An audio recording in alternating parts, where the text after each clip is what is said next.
actually my problem. So, the last room to see, this is the family withdrawing room. So when they've had enough of all the dancing and all the carrying in the ballroom, they can go here, relax, unwind.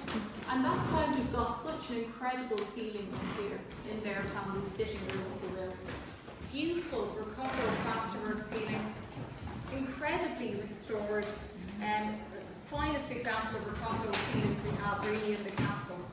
And of course, you know, some poor young man doing all of that directly by hand onto the ceiling. Absolutely incredible work. Not like the Sistine Chapel, but it's good for us. And we've got some paintings in here on the sides of these Venetian windows. So first of all, we think that Venetian window there, that is where the painting of Henry Loftus and his family would have taken place. And the reason for that is because that Grecian temple, which you won't be able to see in this little blurry picture, is in the distance here. And this is the only view, the only place in the castle where you get that view of the Grecian temple. And this is a photograph of it. So this photograph of it, that was from the 1950s, that black and white photograph. So you can see how bad it is there. You know, pillars have fallen down, trees, nature has taken over. So it probably was more of a danger than anything at that stage. And they didn't dismantle this Grecian temple to the 1970s, so you can only imagine what a state it had become at that stage, even though it could have been great for crazy golf. But anyway, so that is where we think that painting would have been taken because of that very reason.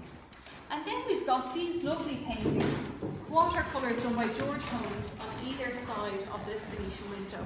And they're great examples of how the castle would have been in the 18th century, much flatter land. The castle looks exactly how it would have looked. You've got the small mountains in the background. It's not exaggerated, but it gives you a great understanding. This one in particular here on our right is fantastic. It shows you a view from the east. So we have the ornamental fishing pond, which is the pond outside today. But it's great because it shows you the angles of the towers in this painting. It shows you how thick they are at the bottom and how the towers kind of narrow as they go up. They're at their thickest downstairs, the walls. They're 9 foot thick down at reception. Apparently we can't get Wi-Fi for that there. And we can also get a good understanding of that extension that was added in the 18th century in this painting as well. So they're very useful, very good to have. Now before I lead us outside, just to explain the staircase that we're going to go down. I don't know if anybody heard about the excavations that took place here back in 2016. So they were making the castle wheelchair accessible. And so you used to enter through that beautiful, entrance with the lions and the steps and everything.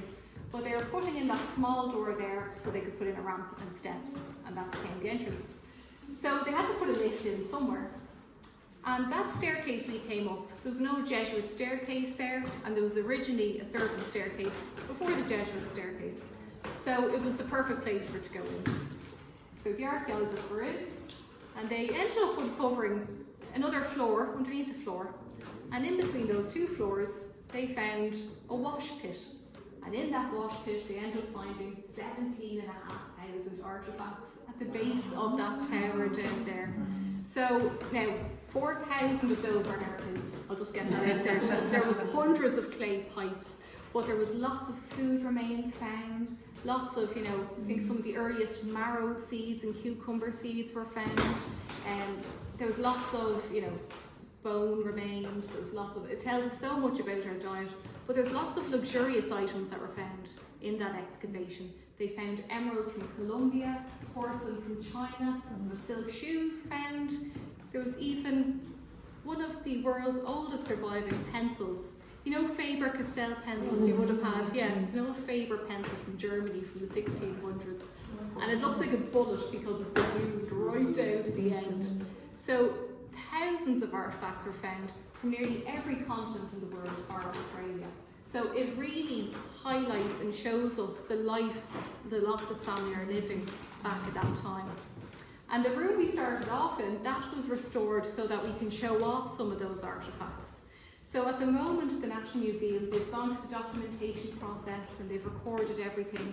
So they just have to do a few more things. We have to monitor the temperatures, and then eventually we'll get some of those pieces back and on display.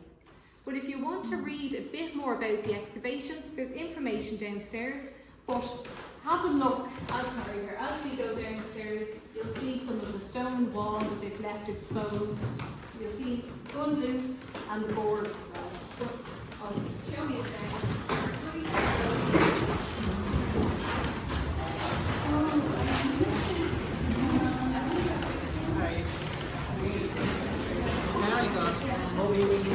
But I mean, on all the stars. Yeah, that's really great to see some of those, you know, yeah.